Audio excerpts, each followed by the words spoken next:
Allez, que Dieu bénisse chacun, que vous soyez tous inscrits et scellés pour l'année du Rabbi Melach Mashiach, la nouvelle année du Rabbi, qui est une année de Hitrachut, évidemment. Le Yom Holedet, le Rabbi nous a éduqués. On se réunit pour le jour anniversaire, on fait Nidvadut, on est Midboded aussi. Midboded, c'est-à-dire qu'on s'isole en même temps. Oui, en même temps, oui. Midboded, on s'isole un petit peu pour réfléchir et pour améliorer ses actions, pour voir ce qu'on a bien fait, ce que l'on doit améliorer, etc.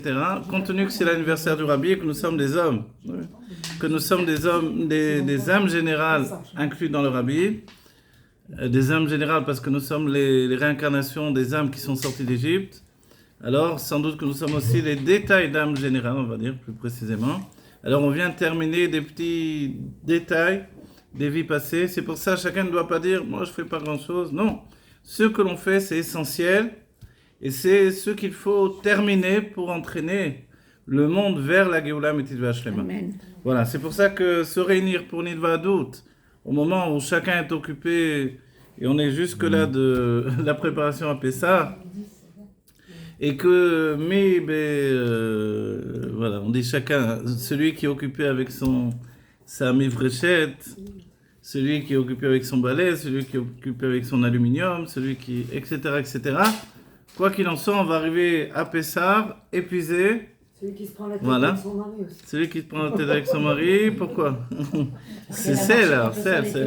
Celui, ça, oui, c'est moderne. Hein. Sel. Voilà, mais quoi qu'il en soit, chacun d'entre nous, on avance vers la Géoula Mitzvah Shlema, chacun à sa manière, ça c'est le plus important. Est-ce qu'on n'a pas de Géoulot? Est-ce qu'on n'a pas de Géoula dans notre vie? Est-ce qu'on ne voit pas des choses qui s'améliorent? Oui, on voit des choses qui s'améliorent les uns les autres. Des petites choses, on va dire, et des grandes choses quelquefois. Mais tout ça, ça nous mène vers la Géoula. Celui qui vendait pas, il vend. Celui qui espérait pas, il espère.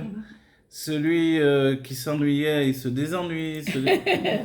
Finalement, les choses avancent. Que ça soit par l'intermédiaire des Khadashot, parce qu'on sait qu'on est en guerre et que les choses avancent plus vite qu'on pourrait penser, même si on a l'impression qu'au quotidien, il y a une sorte de stop qui s'est mis en place.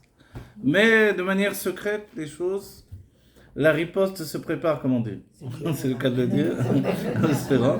Et en espérant qu'on ne nous a pas...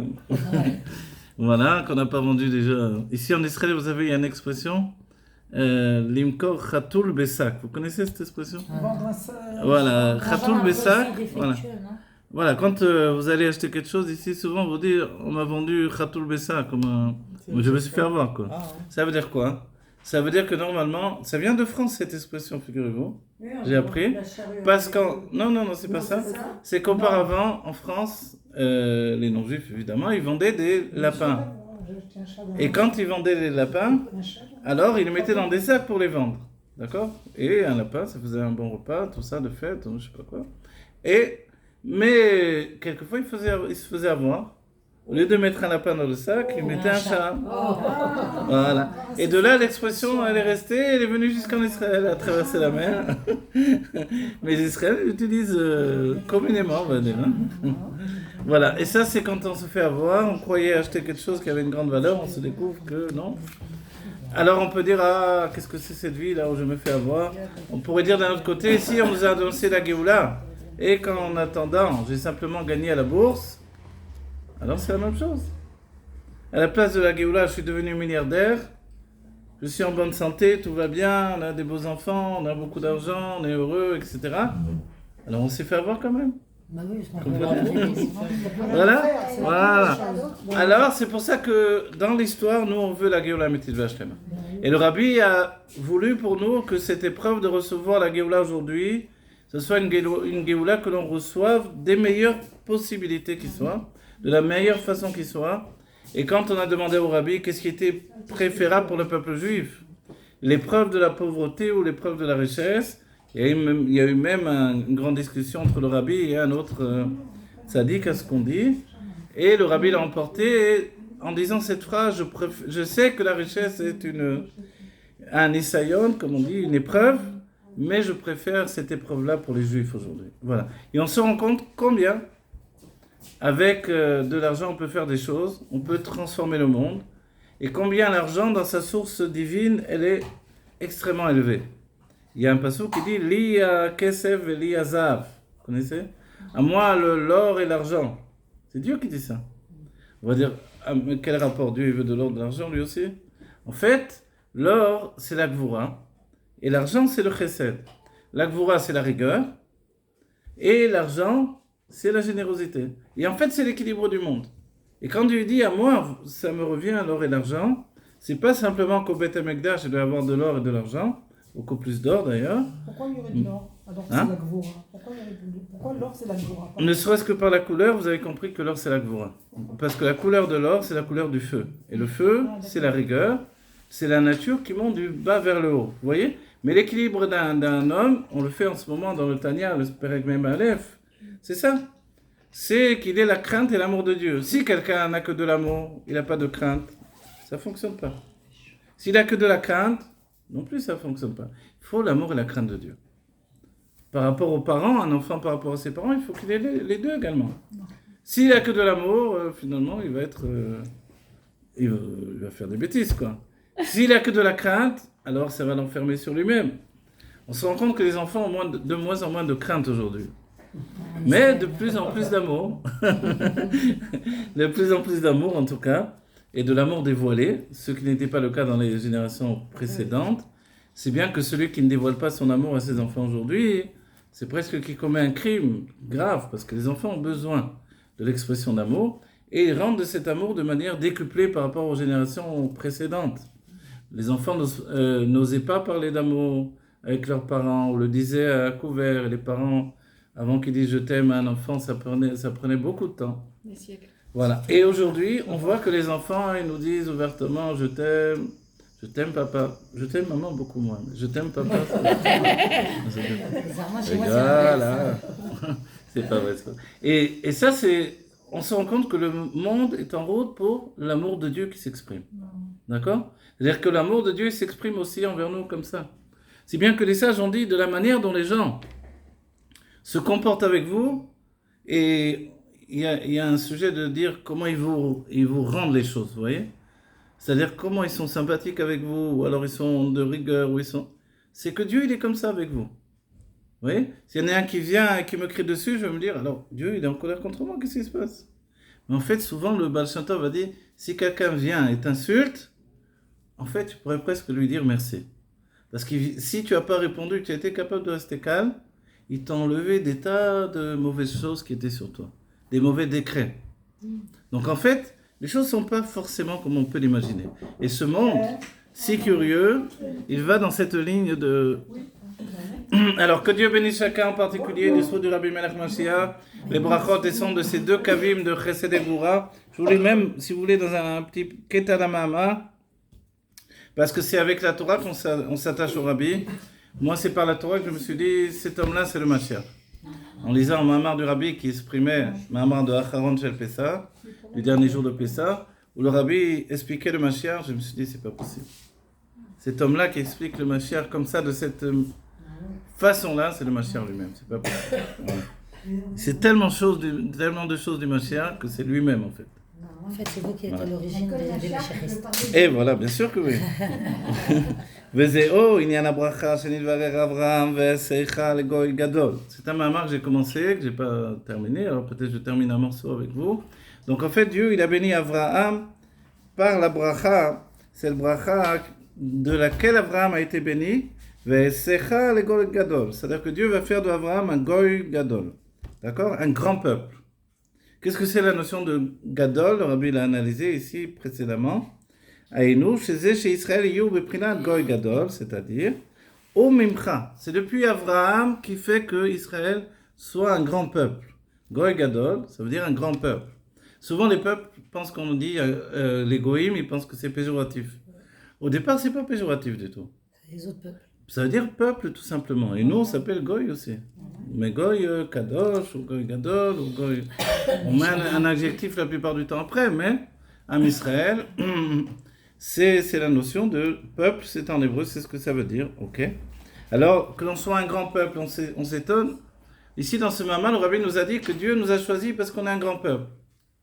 Il dit, mais il y a un passage qui dit que Atem, Amematim, vous êtes les plus peu nombreux des nations.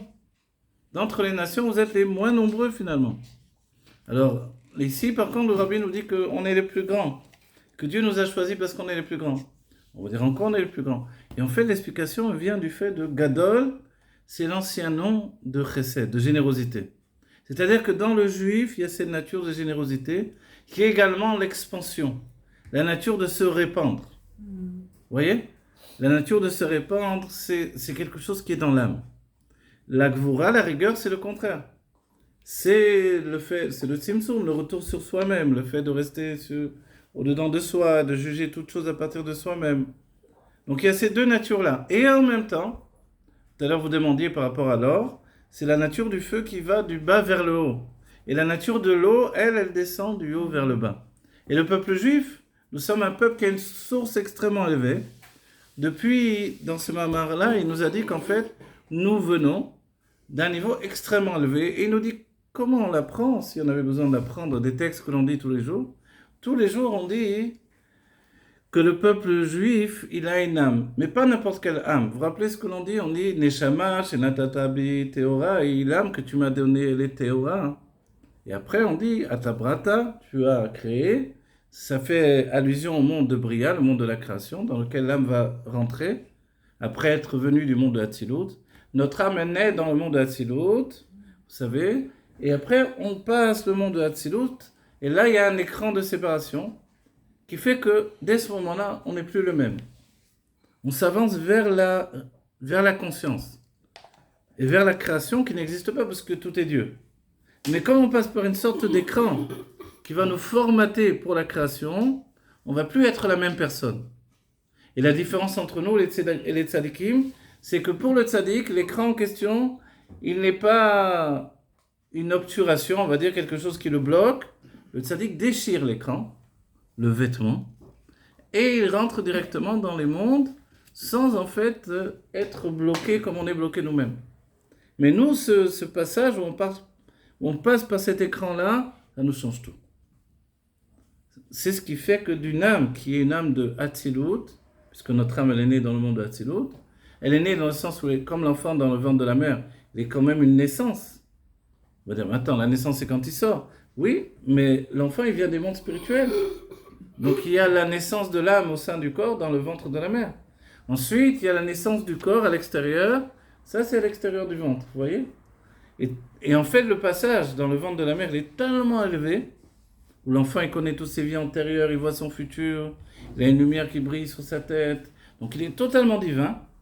Donc cet enfant-là, il est en Géoula en réalité. C'est la Géoula. Et quand on sort, on rentre en exil. Alors pourquoi on nous dit que la naissance, c'est la comparaison qu'a trouvée Yecheskel Hanavi, le prophète Yecheskel, pour exprimer le fait de la Géoula, venir au monde. C'est parce que la Géoula ne peut pas être dans un monde spirituel. Et malgré que l'âme, elle est attachée à l'embryon dans le ventre de la mère, vous savez que la mère, dans les mondes divins, elle est liée au Nikud Tsere. Vous voyez les Nikudim, vous connaissez ? Patar, Tsere, etc. Vous avez appris à l'école. Et on dit pourquoi Nikud Tsere, le Hari Akadosh, il dit Ki I Metzayeret et Avalad. Tsere, parce qu'elle dessine. En hébreu, les Tsayer, c'est dessiner. Oui, c'est un cours d'hébreu, hein. Prenez, moi j'ai appris l'hébreu comme ça. Alors, elle dessine l'embryon. Qui est-ce qui fait ça ? C'est la mère. Dans le ventre, elle est en train de dessiner l'embryon. C'est beau ça. C'est-à-dire ici on a des mères et des filles. Imaginez ce qui s'est passé dans le ventre. Elle est comme un peintre qui est en train de dessiner l'embryon, lui donner toutes ses couleurs, toutes ses qualités de la construction. Elle est en train de se faire. C'est merveilleux. Et les sages nous disent l'essentiel vient de par la mère. L'essentiel de la construction de l'enfant vient du travail de la mère. On va dire, ok, mais pourquoi ensuite on dit que c'est la Géoula quand il sort du ventre ? Parce que, voilà, a priori, c'est là le bon moment. C'est le matériel. En fait, c'est parce qu'en fait, quand l'on vient vers le corps, on est en relation avec la Géoula que nous attendons. Ce n'est pas une Géoula spirituelle qu'on attend. C'est une Géoula qui réunit le spirituel et le matériel. Et ça, c'est le peuple juif. C'est-à-dire que la Géoula dans le ventre de la mère, elle est comparable à la situation de l'âme dans les mondes divins. Parce que là aussi, elle était en Géoula. Évidemment, on comprend bien que l'essentiel de l'âme n'était pas rentré vraiment dans tout le corps qui est dans le ventre de la mère. Donc l'essentiel de l'âme, il est encore en haut. Et ce qu'on explique qu'elle étudie toute la Torah, etc., c'est parce qu'elle est en relation avec les mondes divins, le Gan Eden, le jardin des âmes, etc. Donc c'est sûr qu'elle est en Géoula. Mais c'est une Géoula limitée. Tandis que dès qu'elle sort du ventre de la mère, elle rentre dans le monde, elle commence à rajouter à ceux qu'elle possédait déjà. Comprenez ? À partir de quand ? À partir de quel mois l'enfant a la connaissance à partir de 40 jours, on dit que l'embryon est viable, c'est-à-dire que dès ce moment-là, il rentre dans une structure où il commence à devenir un être vivant en part entière. Donc après 40 jours, c'est appelé un meurtre, si quelqu'un fait un avortement que Dieu préserve. Mais avant les 40 jours, non. Mais après, oui. Vous voyez ? Parce que là, ça rentre déjà dans le... Vous savez, 40, Arbaïm, c'est la lettre même. La lettre même, elle est... Vous savez comment on écrit même ? Même. Deux mêmes. Un même ouvert et un même fermé. Donc la lettre même, elle représente la gestation. C'est pour ça que Moshe, il est venu annoncer la Géoula, et puis il est reparti. Certains sages disent qu'il est parti 40 ans. Pourquoi 40 ? Pour les mêmes 40 ans dont on parle. Le chiffre 40. La lettre même à nouveau, c'est une gestation. Le peuple juif dans le désert, 40 ans, c'est la gestation à nouveau. Pour avoir la naissance en Eretz Israël. Vous voyez ? On peut dire que 40, c'est quelque chose d'essentiel. Donc Moshe, Mashiach également. Moshe et Mashiach, c'est cette notion de même qui recommence. Vous voyez ? Et c'est bien que même quand on dit Bet Midrash, Bet HaKnesset, Bet HaMikdash, on voit qu'à chaque fois, ça commence par Bet et même. 2 fois même. On va dire, parce que même et même, ça fait 80. Et on rajoute encore 40 ans, et ça fait 120 ans. Et c'est ce que l'on dit à chacun, que l'on doit vivre jusqu'à 120 ans en temps d'exil. Aujourd'hui, on comprend bien que le même, il doit être ouvert des deux côtés en réalité. Et le secret du même, c'est qu'il est capable de tenir dans les louchot en lévitation en fait. On va dire, mais attends, il y a une autre lettre aussi qui tient en lévitation. C'est quoi ? C'est le samer. Pourquoi ces lettres-là ? Ces lettres-là, parce qu'elles n'ont pas d'accroche.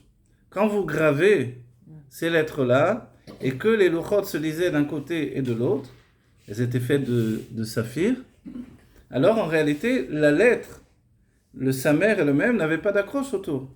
Donc elles tenaient en lévitation en fait. Oui, ouais, le même sophite et le samer tenaient en lévitation. Et ça représente quelque chose qui est en soi un miracle. Mais, même sophite, ça change rien le fait que ce soit que le même sophite, parce que le même tout seul, il est pas... le même tout seul, il a une accroche quand même, on va dire, parce qu'il y a... D'accord, mais le même sophite, il tient comme ça. Mais maintenant, c'est intéressant que les deux lettres qui tiennent par miracle, elles forment les initiales du samer même. Samer même, qu'est-ce que c'est ? C'est l'ange de la mort. L'ange de la mort, on va dire, alors, c'est-à-dire que la mort, c'est un miracle. On va dire, d'habitude, on dit un miracle, autre chose. Mais en fait, comprenez bien que c'est pas naturel de mourir. C'est ça ce que les louchot viennent nous annoncer. Ils viennent nous dire que mourir, ça nous semble quelque chose de naturel pour nous. Non. Il a fallu que Dieu, il grave ça en lui pour que ça devienne le destin des hommes.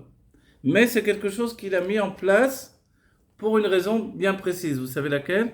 Pour que le mal qui a été contracté par le premier homme ne soit pas éternel et que l'on puisse avoir la Géoula Amitid Ve'Ashlema et accéder à Triat HaMetim.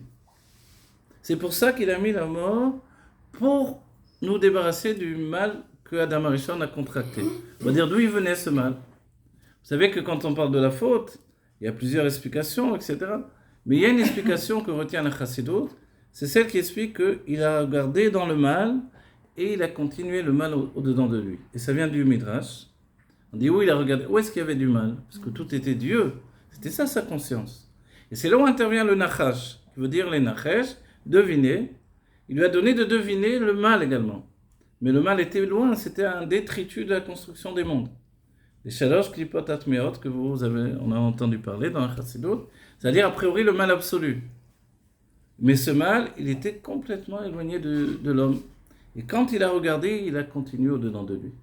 On connaît ça parce que nous, si on regarde quelque chose sur notre portable, sur Internet, après c'est dans notre tête. Après, on peut y réfléchir. Le mal, il est intégré. On a les faits. Au moment où on prie, tac, on pense à des bêtises, n'importe quoi. Ça peut être pas très méchant, mais c'est là, en nous. Voilà. Mais nous, on regarde quelque chose de mal.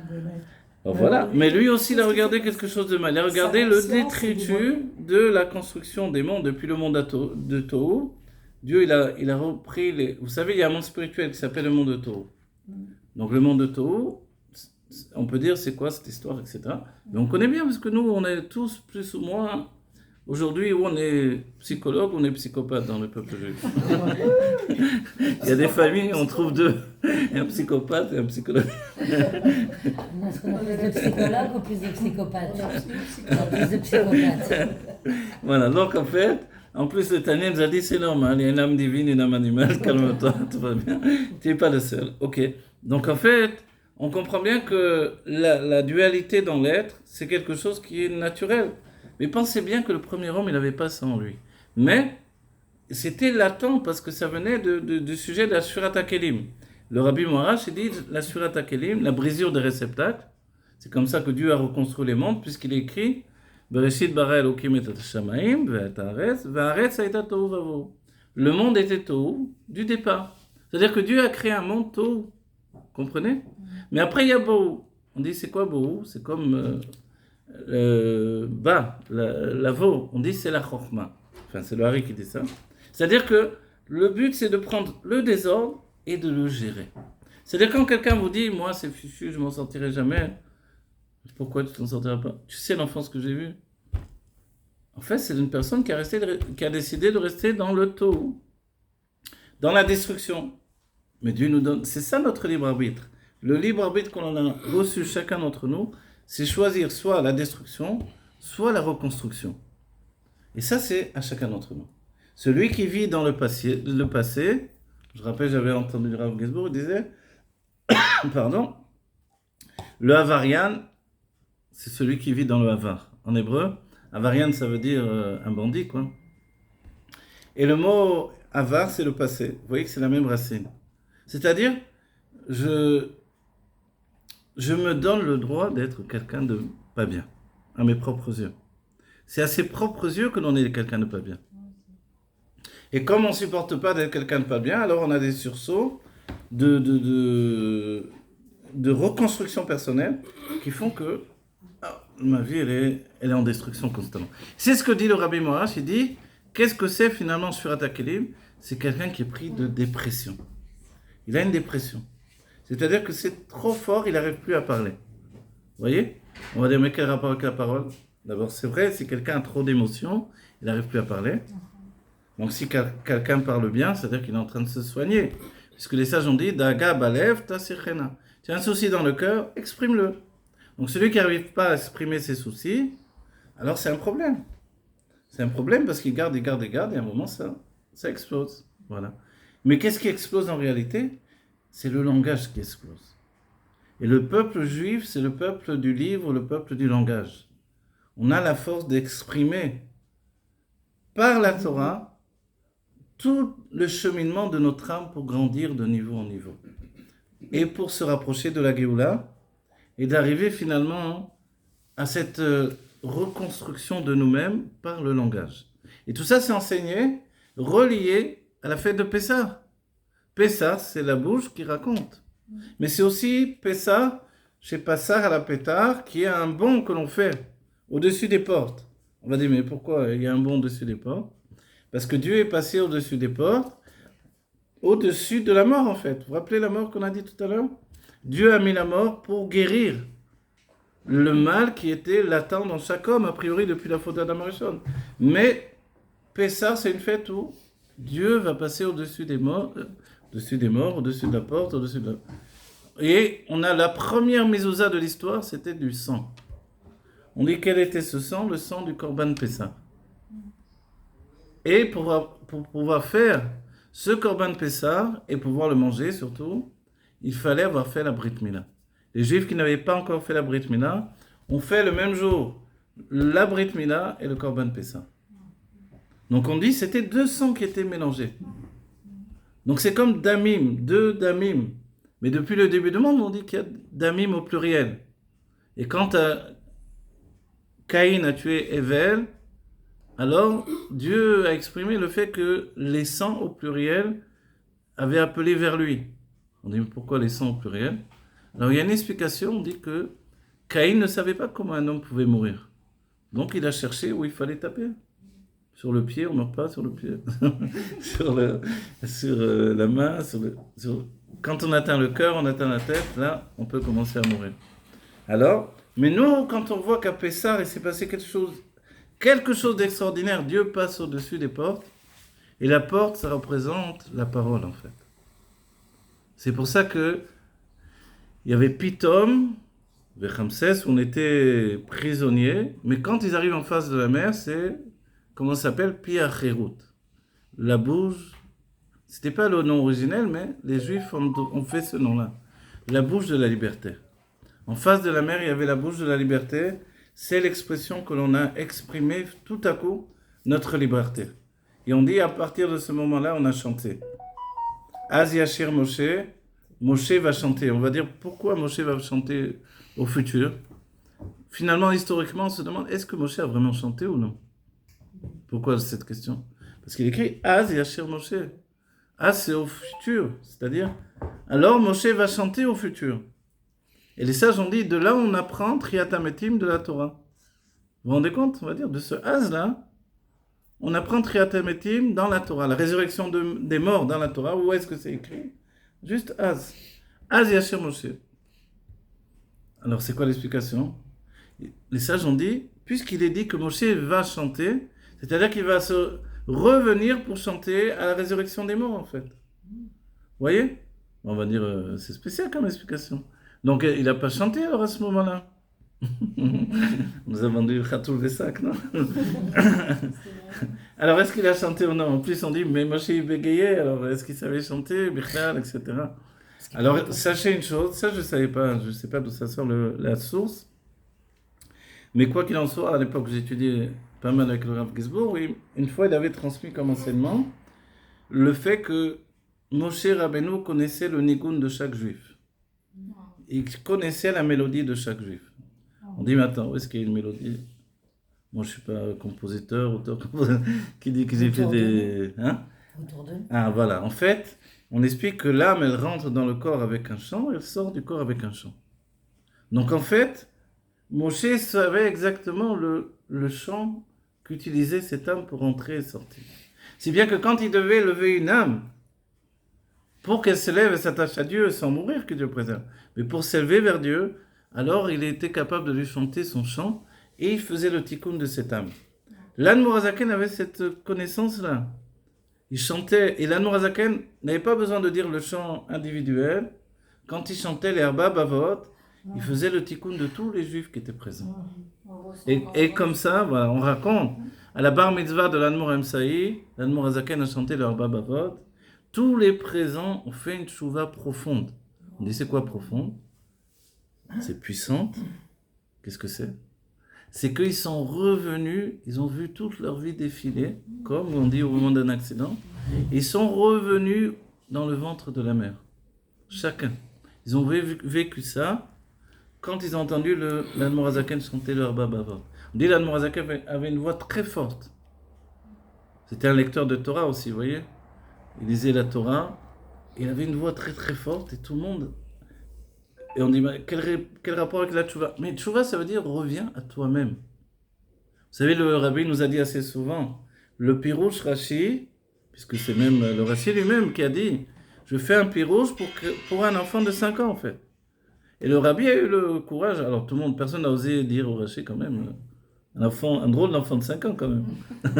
Vu le rabbi quand il fait une sikha sur le Rashi, on dit, ouh, j'ai rien compris. Alors un enfant de 5 ans, il a compris comment il a fait.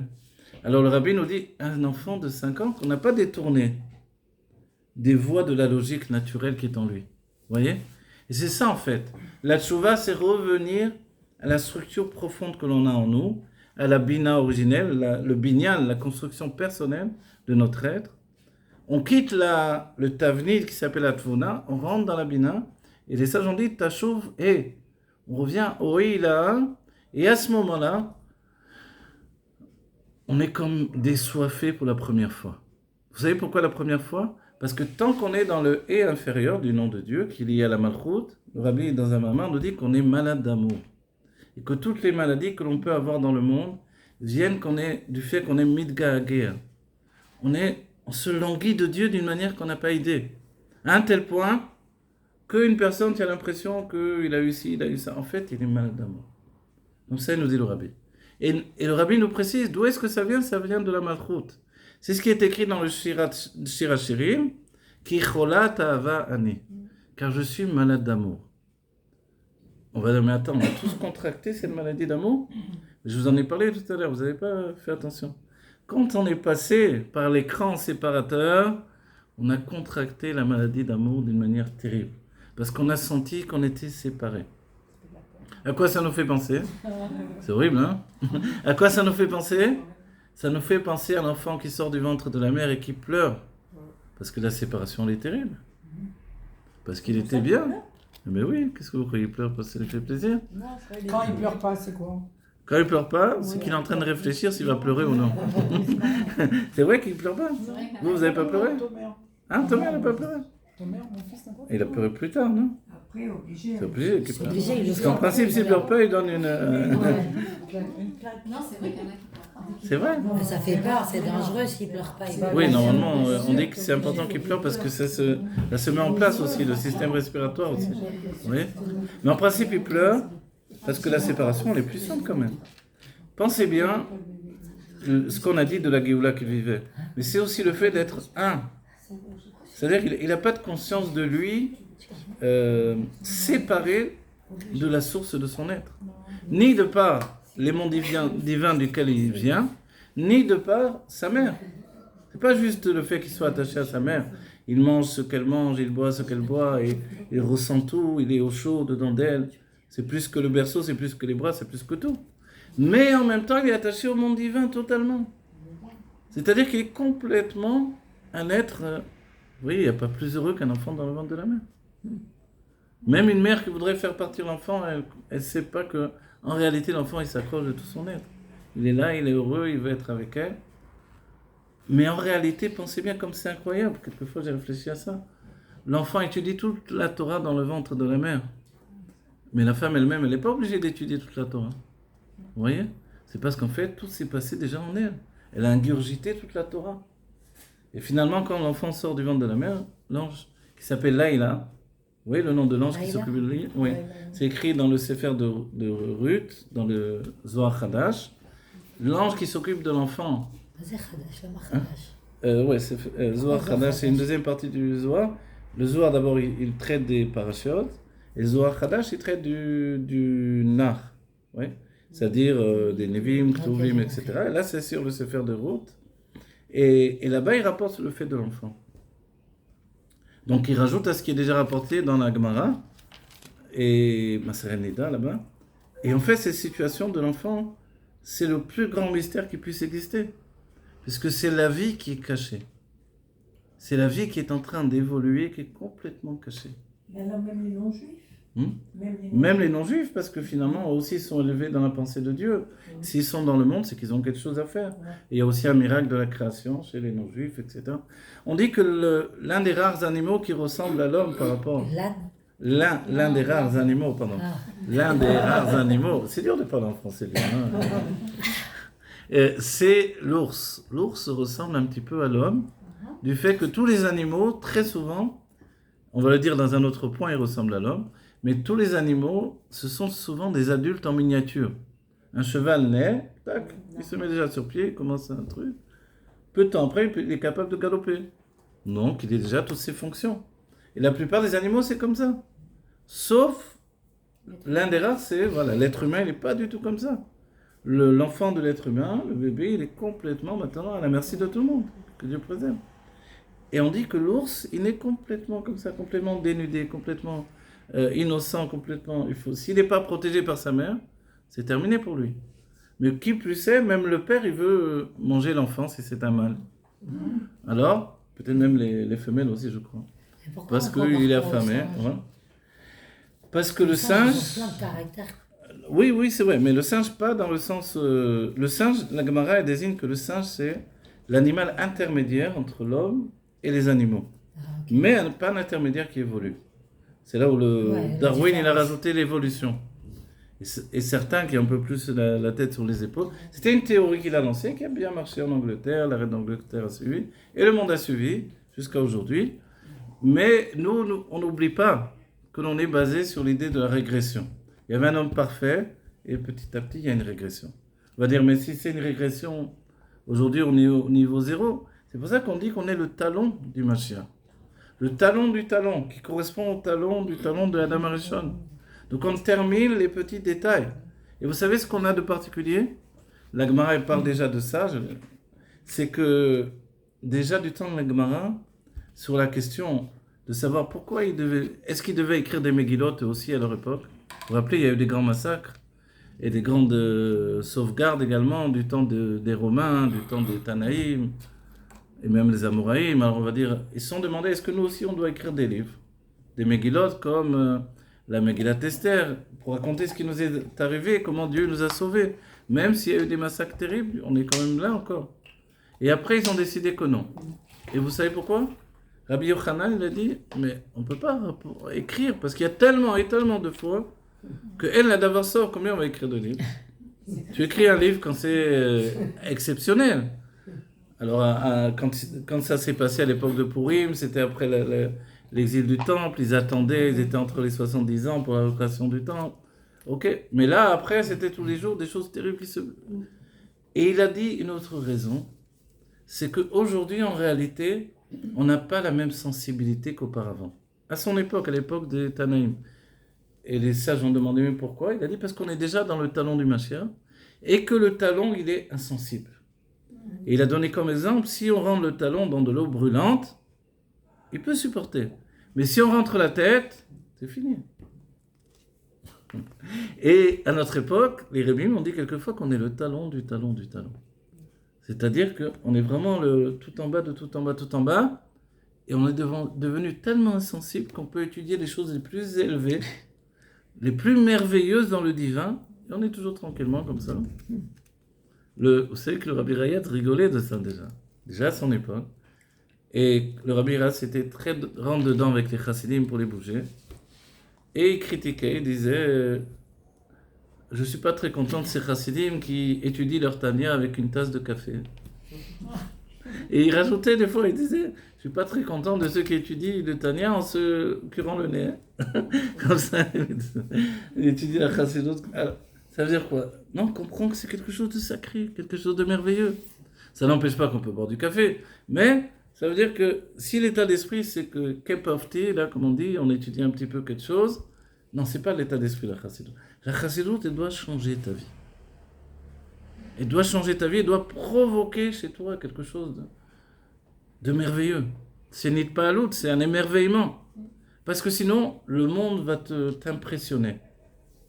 Soit tu es impressionné par la chassidut, les dévoilements divins, soit c'est le monde qui va t'impressionner. Donc tu choisis où tu te trouves. Mais on ne peut pas être sans être impressionné par rien. Soit c'est les informations qui m'impressionnent, ce qui s'est passé ici. Mais en réalité, nous-mêmes, on doit savoir qu'on est venu ici dans un corps physique, en tant qu'âme, pour accéder à la hitpa'alut divine, à l'émerveillement divin au sein de la matière. C'est ce qui s'appelle faire une maison pour Dieu ici-bas. Et c'est comme ça aussi qu'on apporte la Géoula dans le monde. On démontre que la matière, elle ne m'enferme pas.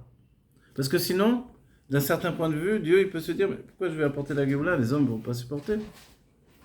Ils ne sont pas prêts à vivre, à laisser tout ce qu'ils ont, à accéder à une vie plus spirituelle, à être dans le dévoilement divin du matin au soir. Vous connaissez, il y a des gens qui ont posé la question au Rabbi de dire, mais Rabbi, s'il y a la Géoula immédiatement, le Rabbi dit, Terefomia la Géoula, et quelqu'un, une personne simple, elle dit au Rabbi, elle a dit, mais Rabbi, vous savez, j'ai investi dans mon affaire, ça fait des années que je travaille pour ça. J'ai peur que la Géoula arrive et que je me retrouve, j'ai travaillé pour rien, quoi. Le Rabbi il a dit, ne t'inquiète pas, tu prendras également ton affaire dans la Géoula. Et c'est ça l'idée de Olam Keminago Noeg. Dieu va nous laisser le temps de passer toutes les transformations. Et si on a travaillé pour quelque chose, Dieu ne va pas nous le jeter. C'est ça l'idée. Il utilise tout. Mais celui qui veut s'avancer et qui comprend qu'il n'y a pas plus important que d'être avec Dieu, alors il va avancer vers la Géoula d'une manière extraordinaire. J'ai 2 questions. 2 questions? Ouais, d'accord. On va mettre en pause, comme ça on va Voilà. dire. Ça sera bien à l'avance. Alors, qui nous dit que maintenant on risque d'avoir la Géoula alors que des temps des Tanaïm, Kalou Kolakitzim, toutes les dates sont dépassées, que si, que ça. D'abord, le rabbi nous a dit Teref Omian Mamash, c'est quelque chose qui se détériore jamais. C'est immédiatement la Géoula. C'est-à-dire, on en a discuté dans des cours assez souvent. Le fait que le rabbi ait dit ça, c'est risqué de dire un truc comme ça. Elle nous l'a dit il y a Hein? 20 ans. Oui, c'est risqué parce que si je dis immédiatement que c'est pas immédiatement, 5 minutes après, tu viens dire voir le rabbi, tu dis Rabbi, vous nous avez dit Teref Omian Mamash. Vous êtes un prophète. Vous avez même demandé de diffuser qu'il y a un prophète dans la génération. Et que sa prophétie, etc., c'est Iné Mashiach Rabba. Alors, Rabbi. C'est-à-dire que la prophétie du Rabbi, comme toutes les autres prophéties qu'il a annoncées, ne se sont pas annulées, celle-là non plus, elle ne s'allume pas. Comprenez?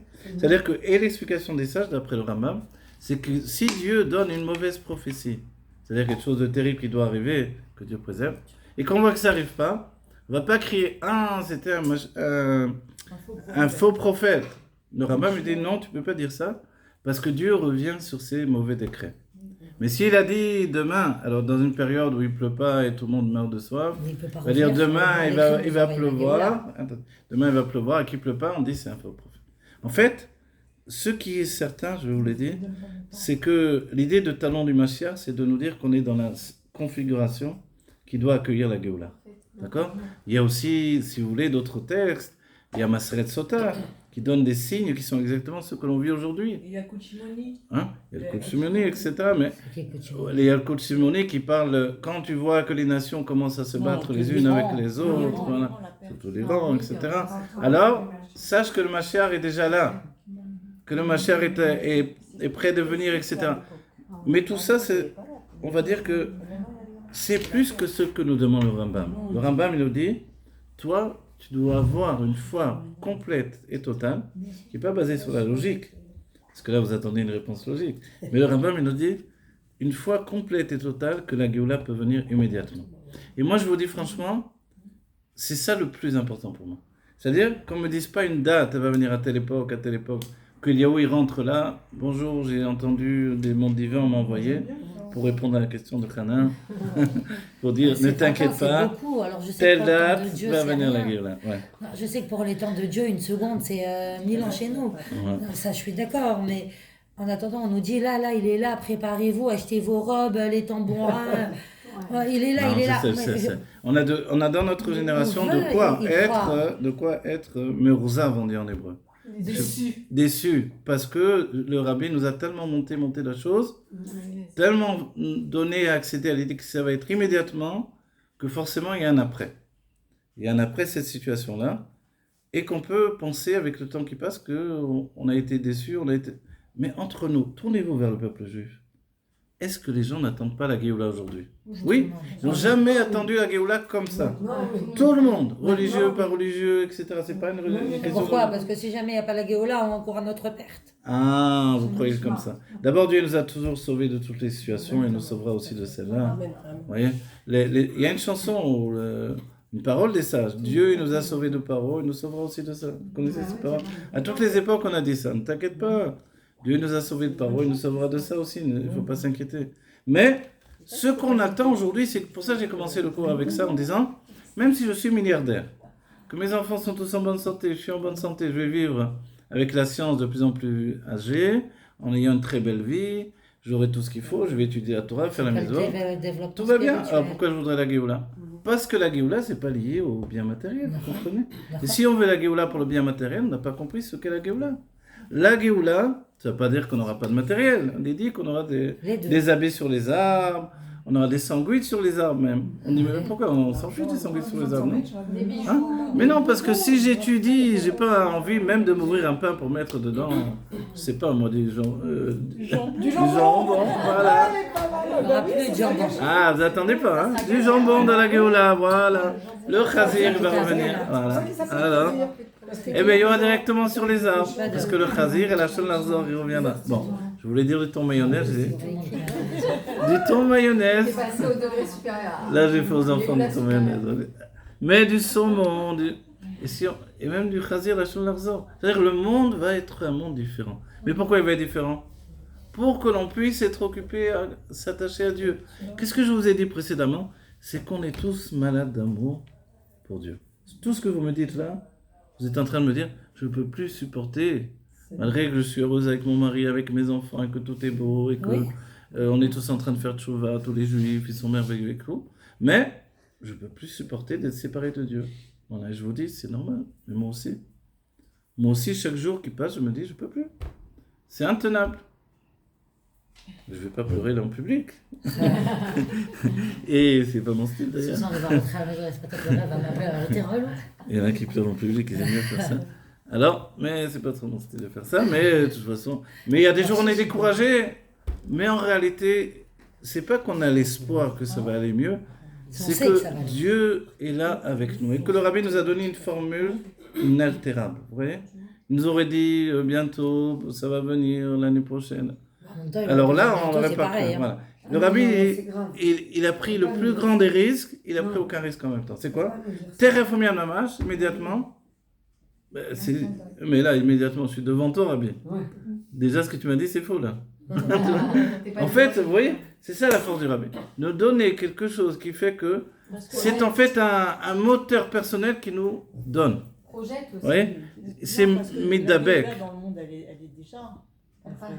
Alors, juste la dévoiler, il faut qu'on ouvre les yeux. Voilà, c'est ça en vrai. C'est pas c'est moi le Mashiach. J'attends que mon déjà. il est dans l'avion, il arrive. C'est quand il n'y a pas alors, on va vous écouter un peu. Non, moi, j'ai appris récemment, j'ai un ami qui m'a parlé de... On a parlé sur le fait d'Adam Arishon, comment il était au départ. Quand on vient de... Moi, j'ai fait beaucoup d'études de Kabbalah, c'était en Shlichut et les Kabbalistes. Chez le Hari, l'idée, c'est que c'est un... Adam Arishon, le premier homme, c'est lui qui fait le transfert des mondes spirituels vers la matérialité. Mais auparavant, il est complètement dans les mondes spirituels. À un tel point qu'il est comme divisé en 3 parties.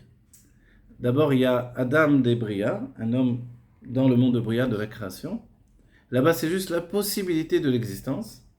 Ensuite, il y a Adam de Yetzira, le monde de la formation. Et là-bas, il y a le Tziur d'Adam Arishon, mais il n'y a pas la matière. C'est seulement de Adam de Asiya que Adam Arishon est projeté dans le monde de la matière, mais il avait une peau faite d'ongles, donc il était transparent, il était de lumière, et le monde n'était pas vraiment une présence pour lui, une réalité. Donc il était bien mis dans un jardin véritable dans le monde, mais voilà. Et ce que j'ai étudié, parce que j'ai vérifié toutes ces notions-là, j'ai découvert quelque chose que j'avais étudié, mais j'avais complètement oublié, c'est que le Hari nous dit que, en fait, d'abord, il était dans le monde de Bria, où il y avait la conscience d'exister, mais qui n'apparaissait pas encore, et dans le monde de Asiya, et il lui manquait le monde de Yetzira. Il n'y avait pas la face intermédiaire. C'est-à-dire, cet homme-là, il n'existait pas encore. Et je me suis dit, mais c'est incroyable ça. Comment c'est possible? Si bien que quand il y a eu la faute, le monde de Yetzira n'a pas été touché. C'est-à-dire, c'est très curieux parce que quand il y a eu la destruction dans le monde de Toho, c'est justement les sentiments qui ont été touchés les premiers. C'est eux qui ont explosé. Mais sur la faute d'Adam Arishon, les sentiments ont été préservés. Et Dieu nous dit, il nous dit qu'il veut résider dans notre cœur. Vous savez cette phrase de Dieu, il veut résider dans notre cœur. Voilà. C'est-à-dire que ça, c'est le désir de Dieu.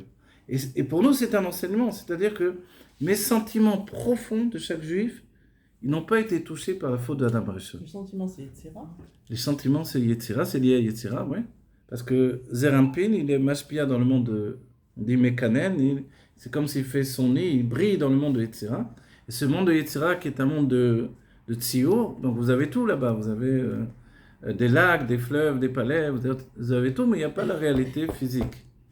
Mais ce monde-là, il n'avait pas d'Adam Arishon au départ. Si bien que la faute, voilà, il n'avait pas l'apparition. Il y avait un homme en haut et un homme en bas. D'une certaine manière, il y avait une déconnexion entre l'intellect et l'action. Ce qui a pu entraîner la faute d'ailleurs. Parce que si l'intellect se relie au sentiment qui se relie à l'action, alors c'est un être équilibré. C'est tout ce qu'on doit arriver finalement. Le Hari le dira dans un autre texte, il dit de grandir l'enfant qui est en nous, de grandir l'adolescent qui est en nous et de grandir l'adulte qui est en nous. Et à chaque fois qu'on grandit un niveau, les autres niveaux grandissent en même temps. On doit les faire grandir. Et on ne passe pas à un nouveau niveau, dur à dire en français, sans avoir grandi de l'état précédent. C'est-à-dire, quand je suis adolescent, on voit chez l'adolescent un équilibre nouveau, mais un déséquilibre très profond également. Voilà. Mais il y a un équilibre qui n'était pas avant, c'est quoi? C'est la structure de l'intellect, le date, qui commence à naître. C'est-à-dire, ils peuvent être très ordonnés, les adolescents, vous voyez. Il y a ceux qui sont obsédés par des petites choses même. Et puis, en même temps, il y a un grand désordre. On va dire, comment ça se fait qu'il y a tellement d'ordre et de désordre mélangés? C'est parce que, justement, il doit mettre à jour dans le sens un peu comme on dit dans les ordinateurs, c'est-à-dire amener son enfance au niveau de son adolescence. Et comme il n'a pas son enfance qui l'accompagne, il se sent détaché de sa source. Donc il se sent un être nouveau, il est en direction vers le monde des adultes, mais il vient de délaisser l'enfance, il vient de délaisser son enfance, donc il a un manque terrible qui est en lui. Et du fait que, et comme il délaisse son enfance, il a aussi un rejet de ses parents naturels. Mais ce rejet, ça lui occasionne une lutte intérieure terrible également. Il ne veut pas rejeter. Il se rejette parce qu'il rejette ses racines. Donc il va falloir qu'il aboutisse au niveau adulte de l'adolescence pour avoir grandi avec lui l'enfant qui est en lui. Et quand il trouve cet équilibre, il va pouvoir rentrer dans le monde adulte. Mais l'adulte, il va devoir grandir les trois parties à nouveau. D'abord, il y a l'enfance de l'adulte, et après, il y a l'adolescence de l'adulte, et après, l'adulte de l'adulte. L'adulte de l'adulte, c'est un tzaddik. Le vrai secret de Pessah que l'on étudie dans la Kabbalah, ça s'appelle l'accès direct au Mochin de Gadlut, à l'adulte véritable, c'est-à-dire un tzaddik parfait, qui comprend tout.